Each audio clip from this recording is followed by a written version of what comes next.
Boa noite, igreja. Amém. A paz. Amém.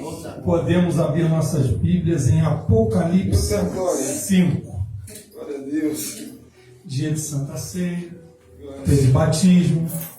Falaram que eu estou descalço. Glória a Jesus. Na verdade é porque quem está no Santo dos Santos tem que tirar a sandália. Não, porque eu estou na casa do Pai, me sinto super bem. Apocalipse 5. E vi na destra do que estava sentado sobre o trono um livro escrito por dentro e por fora, selado com 7 selos. E vi um anjo forte, bradando com grande voz: quem é digno de abrir o livro e de desatar os seus selos? E ninguém no céu, nem na terra, nem debaixo da terra, podia abrir o livro, nem olhar para ele. E eu chorava muito, porque ninguém fora achado digno de abrir o livro, nem de o ler, nem de olhar para ele. E disse-me um dos anciãos: não chores. Eis aqui o leão da tribo de Judá, a raiz de Davi, que venceu para abrir o livro e desatar os seus 7 selos. E olhei, e eis que estava no meio do trono e dos 4 animais viventes, e entre os anciãos um cordeiro, como havendo sido morto, e 37 pontas e 7 olhos, que são os 7 Espíritos de Deus enviados a toda a terra. E veio e tomou o livro da destra do que estava sentado no trono. E havendo tomado o livro, os 4 animais e os 24 anciãos prostraram-se diante do cordeiro, tendo todos eles harpas e salvas de ouro cheias de incenso, que são orações dos santos. E cantavam um novo cântico, dizendo: digno és de tomar o livro e de abrir os seus selos, porque foste morto, e com o teu sangue compraste para Deus homens de toda tribo, e língua, e povo, e nação. E para o nosso Deus os fizestes reis e sacerdotes, e eles reinarão sobre toda a terra. E olhei, e ouvi a voz de muitos anjos ao redor do trono, e dos animais, e dos anciãos. E era o número deles milhões de milhões e milhares de milhares, que com grande voz diziam: digno é o cordeiro que foi morto de receber o poder e a riqueza, e sabedoria, e força, e honra, e glória, e ações de graça. E ouvi a toda criatura que está no céu e na terra e debaixo da terra e que está no mar, e a todas as coisas que neles há, dizer: ao que estais sentado sobre o trono e ao Cordeiro sejam dadas ações de graça e honra e glória e poder para todo sempre. E os 4 animais diziam: amém. E os 24 anciãos prostravam-se e adoravam ao que vive para todo sempre. Eita glória! Glória a Deus! Para quem está aqui hoje, para quem está aí e vai participar da ceia, esse aqui é o final que está escrito, que começou lá na verdade em Gênesis, mas que hoje a gente celebra esse último cordeiro que morreu para purificar os nossos pecados, as nossas iniquidades. E também teve batismo. Eu vou só lembrar rápido a respeito do batismo e depois a gente vai caminhar naquilo que, se eu soubesse quando eu me batizei, e eu desejo que vocês saibam, eu teria facilitado em muito a minha caminhada. Então, o que eu sabia quando eu me batizei? Eu sabia que o batismo é uma ordenança de Jesus. O pastor André já falou hoje. Mateus 28, 19 e 20. Portanto, vão e façam discípulos de todas as nações, batizando-os em nome do Pai, do Filho e do Espírito Santo, ensinando-os a obedecer tudo o que eu lhe ordenei. Então, é uma ordenança. Não é um ato religioso, não é uma formalidade, é o cumprimento de uma ordenança de Jesus Cristo. É exemplo de outras ordenanças que a gente tem na Bíblia. Também o batismo é uma identificação com Cristo. Quando a gente se batiza, Romanos 6, 3, 4 diz: ou vocês não sabem que todos nós que fomos batizados em Cristo Jesus, fomos batizados em sua morte. Fomos, pois, sepultados com ele na morte pelo batismo, para que assim como Cristo foi ressuscitado dos mortos mediante a glória do Pai, também nós vivamos uma nova vida. E a gente parte para Romanos 8, Romanos 12, metanoia. Então o batismo é uma ordenança, a gente cumpre uma ordenança de Cristo, a gente tem uma nova vida nesse batismo, e a gente tem dessa nova vida a purificação e renascimento. 1 Pedro 3,21. E isso por meio de um batismo que agora também salva vocês, não a remoção da sujeira do corpo. Isso aqui é lindo. Ele já deixa claro que assim, o mergulho não te torna limpo e mais alvo do que a neve. Quem faz isso é o sangue do Cordeiro. Ele simplesmente coloca você num compromisso, ele continua, mas o compromisso de uma boa consciência diante de Deus por meio da ressurreição de Jesus Cristo. Então o batismo é uma ordenança. O batismo, ele te torna uma pessoa com compromisso pela declaração que você faz, e ele renova a tua mente através da metanoia. E por último, hoje, se eu fico descalço aqui, se eu me sinto bem na casa do Pai, é porque o batismo é uma entrada na comunidade de fé. Atos. Os que aceitaram a mensagem foram batizados. E naquele dia houve um acréscimo de cerca de 3.000 pessoas. É imediatamente. A gente pode usar também Hebreus 10, 24, que adverte que aqueles que estavam saindo do templo, que não queriam mais praticar a liturgia, vamos chamar assim, eles são chamados e conclamados a não se afaste do corpo. Vocês têm que estar aqui. Então isso a gente sabe quando a gente se batiza. Mas existe uma coisa muito importante, e é sobre essa coisa que eu quero falar. Que eu digo, se eu soubesse, e se lá atrás tivesse me preparado para isso, eu teria poupado muito da minha caminhada. E é uma sequência tranquila, simples, eu não vou levar muito tempo. Mas eu queria que a gente começasse a meditar muito nessa sequência, que ela muda a nossa vida.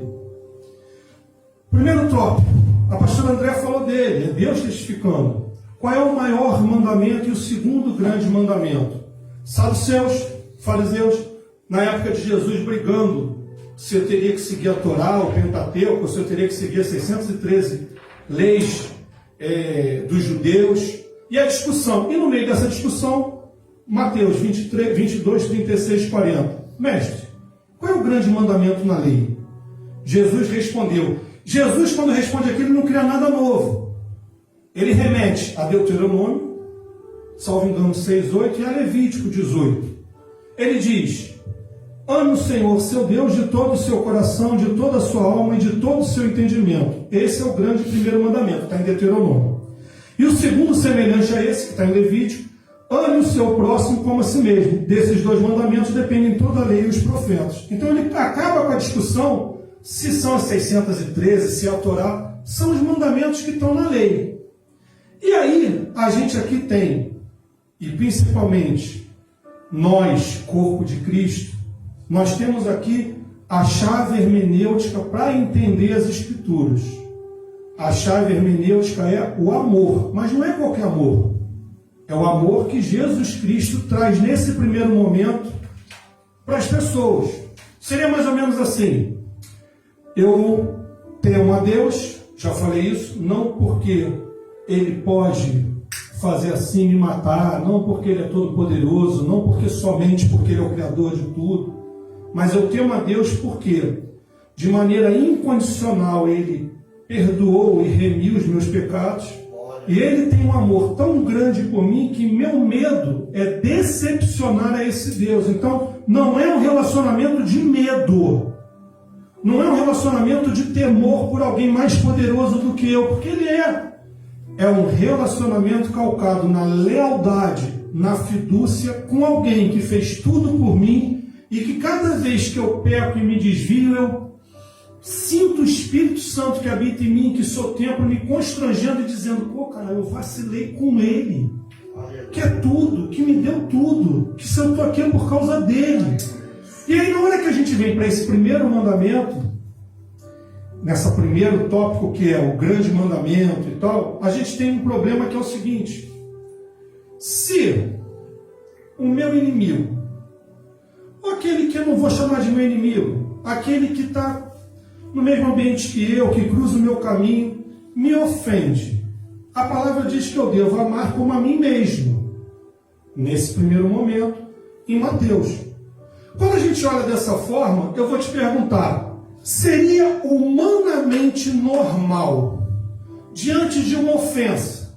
Exemplo, alguém maltrata teu filho.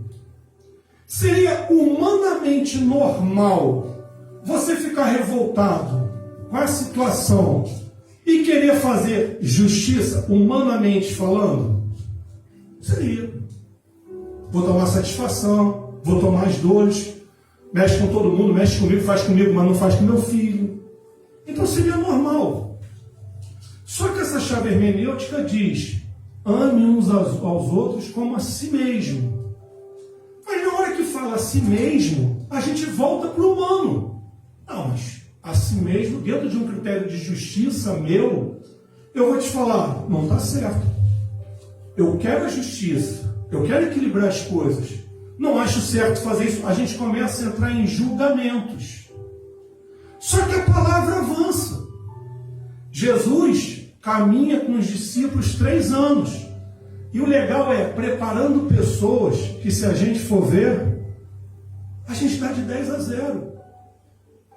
A gente é mais inteligente do que alguns dos apóstolos. Humanamente falando, a gente vive numa condição melhor do que alguns dos apóstolos. A gente tem formação, às vezes, que eles não tiveram. Eram brutos. Mas Jesus escolhe exatamente pessoas como nós, com defeitos, limitações. Ele não foi buscar o suprassumo.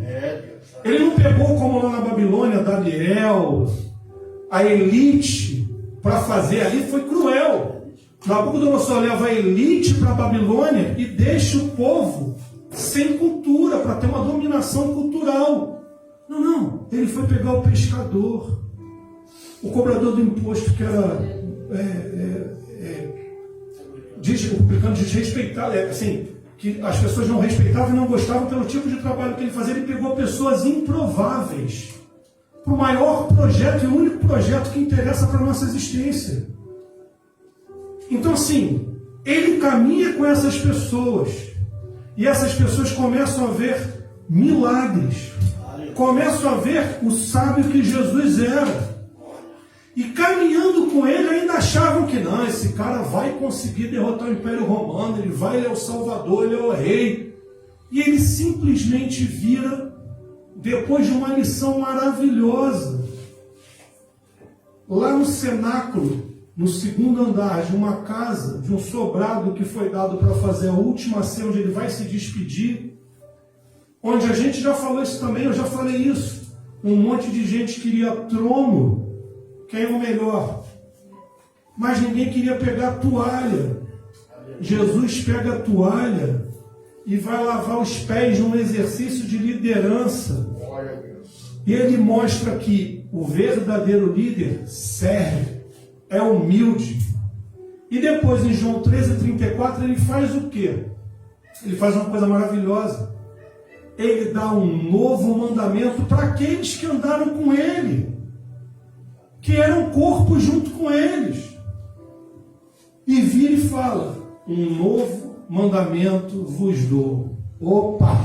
Aleluia. Lá em Mateus, quando Jesus fala a respeito do primeiro mandamento, amar ao seu Deus, e o segundo mandamento, amar ao seu próximo, ele faz uma coisa que a gente tem que pontuar. Ele coloca o que era vertical da gente para Deus também na linha horizontal, de um para com o outro. Ali ele pontua como que é o relacionamento com Deus. Eu e Deus, Deus e eu e meu próximo. Só que aqui ele qualifica a qualidade desse amor. Não é qualquer amor. Ele amplia. Amará o teu próximo como eu demonstrei que te amo. Eu demonstrei esse amor para vocês. É esse amor. É esse amor que diante de um filho teu que é ofendido, tu pede perdão mesmo estando certo ou julgando certo. Mas os fatos mostram. Os fatos mostram o quê? Que um assassino entrou, deu 3 tiros na cara do teu marido, matou e foi embora para roubar. E tu visita esse cara na prisão e diz: eu te perdoo. Foi o cara que pegou o carro a toda velocidade, atropelou e matou teu filho, bêbado, embriagado. E tu chega, pede um encontro com ele para dizer, eu te perdoo. Porque já não é mais você que está dizendo esse amor com essa limitação. É o que Jesus Cristo faria. E a gente pode ir para 1 João, salvo engano, 4, 19 ao 21, que vai dizer que se você diz que ama Deus, mas não ama teu próximo, como é que você pode amar a Deus? Se você não ama o teu próximo que você vê, como é que você diz que ama a Deus que você não vê? Então repara, eu saio de um grande mandamento, entro numa nova chave hermenêutica, que é amará como eu demonstro o meu amor, como eu te amo.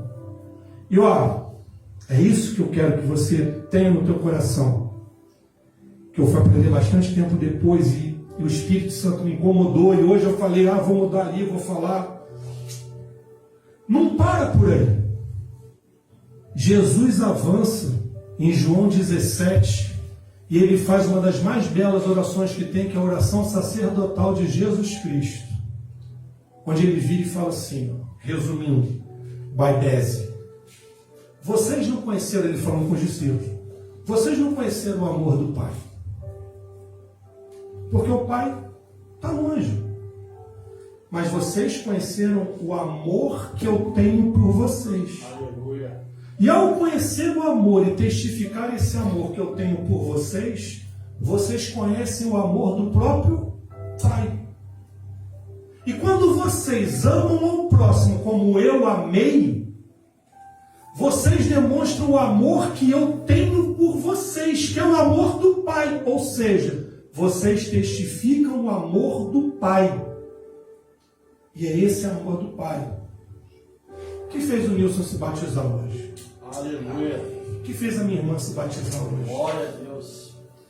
É poder chegar na casa do Pai e estar descalço.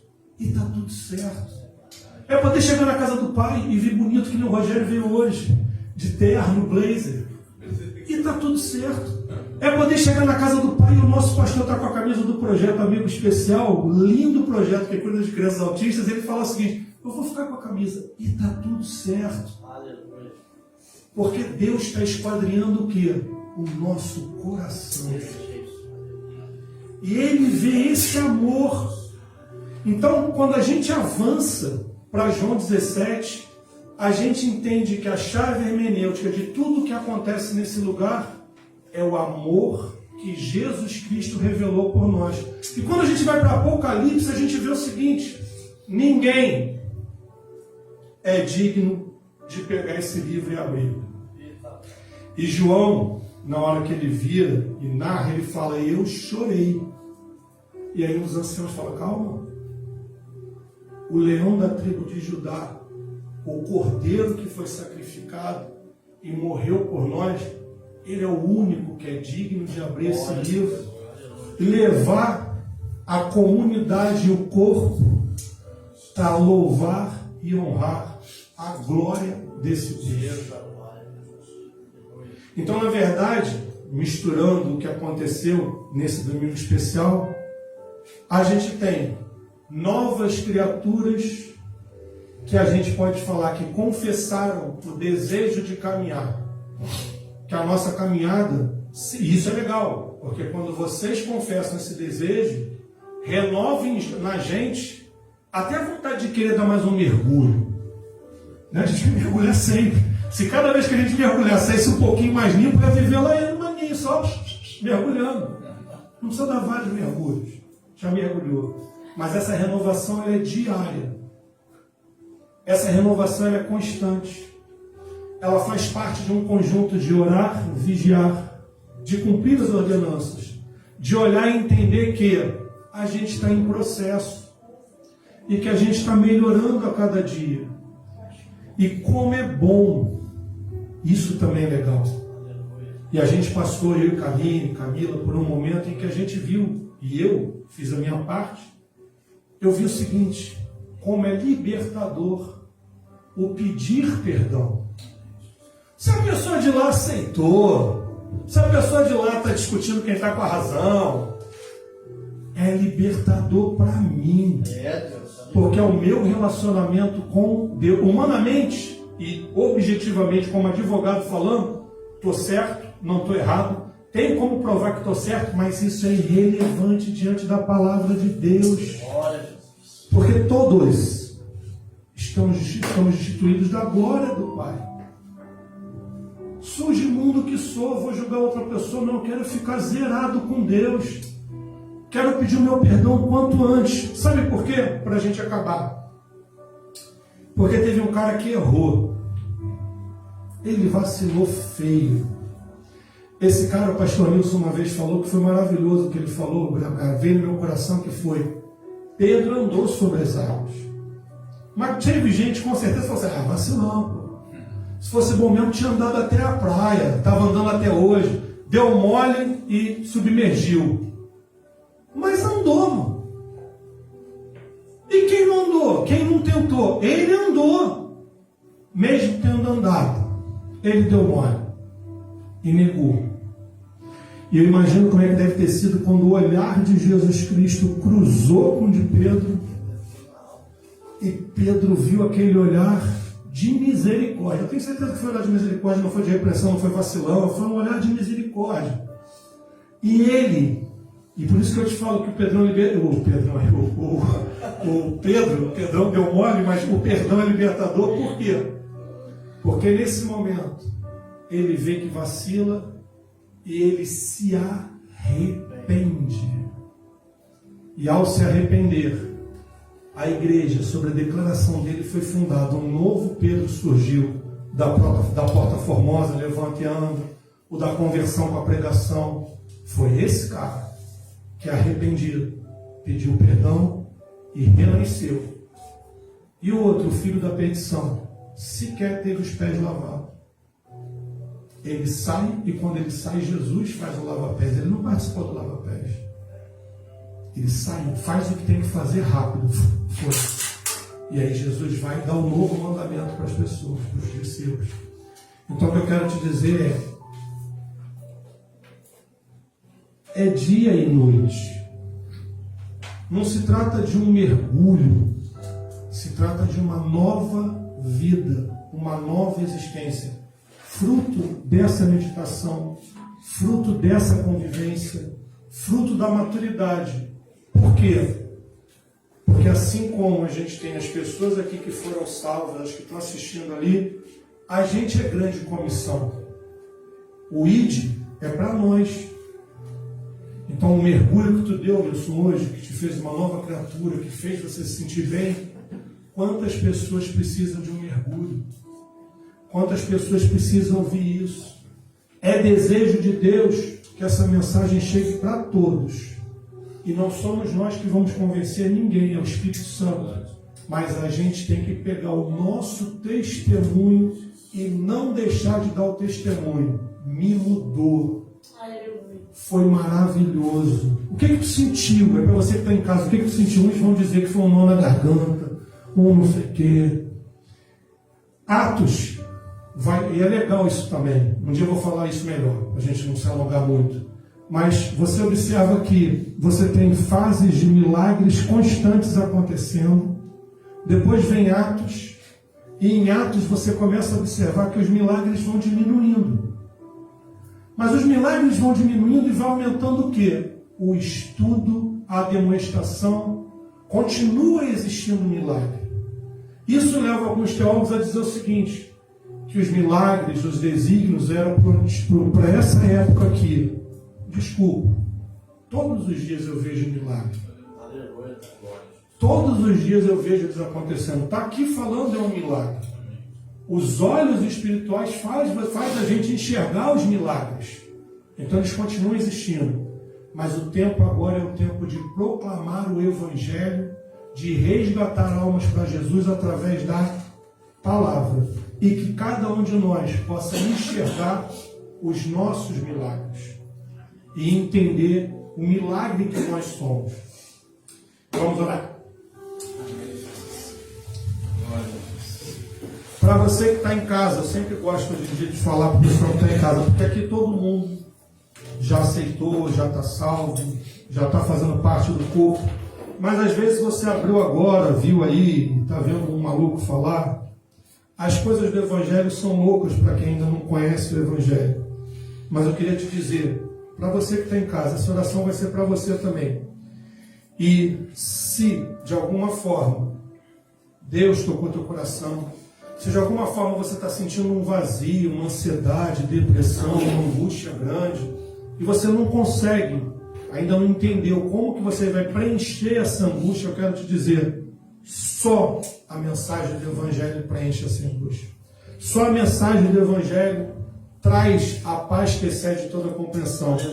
E o nosso Deus vivo, o único Salvador, é tão bom que Ele fala o seguinte: deixa, eu estou batendo, a porta tem que ser aberta por você. Ele não arromba a porta, Ele não vai invadir a tua privacidade, Ele vai deixar você abrir e convidar Ele para entrar. Primeira coisa. Segunda, não existe ninguém mais sujo do que você possa imaginar. Não existe alguém pior do que você possa imaginar para dizer o seguinte: não, esse não merece Deus.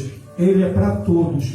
Venham todos do jeito que estão. E o processo de purificação ele vai acontecer na caminhada. Então vamos lá.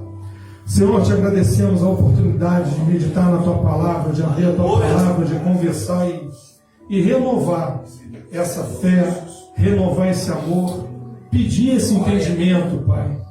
Te peço pelas pessoas que estão aqui, pelas famílias representadas, que nós possamos marchar em unidade, marchar como a Tua Palavra diz, nos Teus propósitos.